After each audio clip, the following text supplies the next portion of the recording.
Digi-Capital's Games Report, Q1 2019 tracked games companies, raising $5.7 billion in 2018, which was over twice the previous record investment from 2017. Team Swing's Epic Games, $1.25 billion was not only the largest round raised last year, it was the largest non-IPO games investment of all time. The only larger single amount raised by a games company was when Netmarble Games held its IPO in 2017. Even that record might not survive given Fortnite's extraordinary performance. Source: Digi-Capital Games Report, Q1 2019. Note: free charts do not include numbers and data from subscriber version.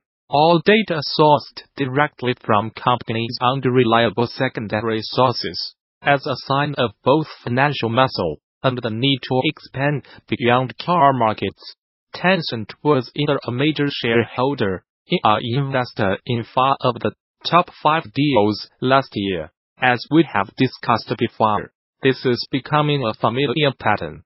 Tencent was behind investments into $630 million raised, Shandy Games $170 million, and Huya $462 million raised. Francis Du raised $200 million from Goldman Sachs. To round out the top 5, 11 other companies also raised $100 million plus rounds last year, with more in the single millions to tens of millions range. By far the largest categories for investors were mobile and games, tech other, particularly streaming, each of which took around 1/3 of investment dollars last year. Mobile games, esports, console PC games, and VR games companies also raised significant amounts. The games acquisitions market was also on fire in 2018, with over $22 billion games more making it the second highest year on record. Games more dollars are always dominated by mega deals, which last year included Naspers selling 2% of TNCENTFO over $10 billion for a 6.000 return, and Tencent and others acquiring Vivendi's $2 billion plus stake in Ubisoft, Zhejiang Century Huaacquirdshnyu Network, the online games affiliate of Shandy Games, at $4 billion. Poly Partners picked up Asmodee Digital for $1.4 billion. And Aristocrat closed its Big Fish Games deal, a nearly $1 billion. There were another 8 acquisitions in the $100 million plus range, and more in the single millions to tens of millions range. Unsurprisingly, mobile dominated acquisition activity last year, as it did the year before. Mobile and console PC made up most of the rest of the acquisitions market. The games market as a whole is incredibly consolidated, with the top 10 public, i.e., stock market listed, games companies taking over 3/4 of public games company revenue and around 4/5 of public game company valuations worldwide. This is not all market revenue valuation, as privately held companies are also significant. The big keep getting bigger. Over the last decade, games IPOs have gone through 3-year, repeating cycles, where one huge year is followed by 2 quiet ones.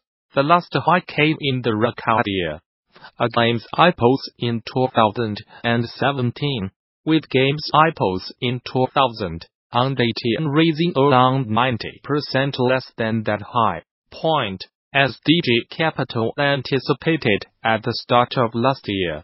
While it's too early to tell if the 3-year cycle repeats in the same way, 2019 could also see muted games IPO activity. Capcom says the demo for its upcoming remake of Resident Civil Tour was downloaded over 3 million times since it went live on January 11th.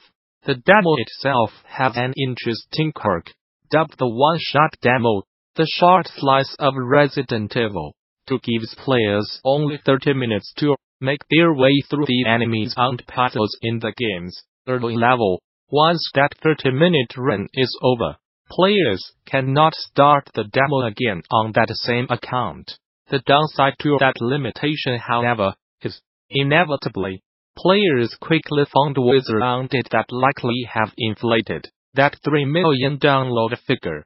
Console players can make additional accounts to get a second, a third, or fourth shot, while PC players have found ways to trick the demo into allowing additional plays. Another interesting read on the demo comes from data shared on Capcom's Resident Evil Net website. Of those 3 million downloads, roughly 2.5 million players opted to enable RingNet's Play Data Tracker and help gather more data on the demo's completion. For instance, only about 26% of those 2.5 million players completed the demo within the time limit. Streaming mogul Netflix claims Fortnite is now a bigger competitor than other media companies like Game of Thrones and True Detective producer. In a recent earnings report, Netflix said it earns around 10% of television screen time in the United States, though it averages less than that on mobile screens. Curiously, the company then topped up its ability to earn consumer screen time away from a very broad set of competitors, before adding that it also competes with and loses to Fortnite more than Ball.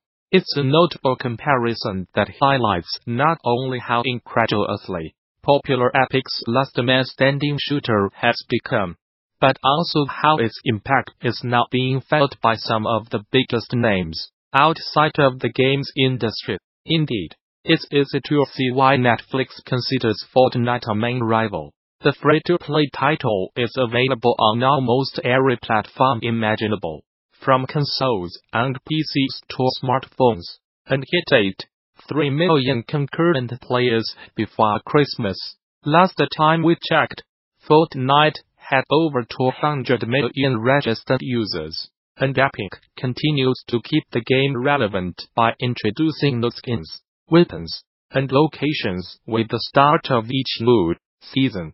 With just days to go before early registration at the 2019 Game Developers Conference ends Wednesday, January 13th at 11:59 p.m. Pacific. Conference organizers encourage anyone interested in attending to register now at a discounted rate. This is a good opportunity to save a bit of money on your pass to GD, which will once again play host to a smorgasbord of cutting-edge lectures, panels, and tutorials for game makers and other industry professionals. For example, in a special design track on ReinventIngGod award, game industry veteran and Art of War creative director Cory Barlog will explain the long, complicated, and painful process whereby Sony Santa Monica successfully launched a fresh take on an established franchise, after a seemingly endless climb up an impossibly enormous mountain, filled with countless gut-wrenching failures and joyfully sweet successes. Barlog will take the stage at DD next year to share what has learned from the experience of ReinventIngGod, as well as practical takeaways you can apply to your own work. Do not miss it. Plus, enhanced Chief Fund Game Industry veteran Tatsuya Mizuguchi will be at DD this year, helping later really exciting design track on making Tetris Effect that you will not want to skip.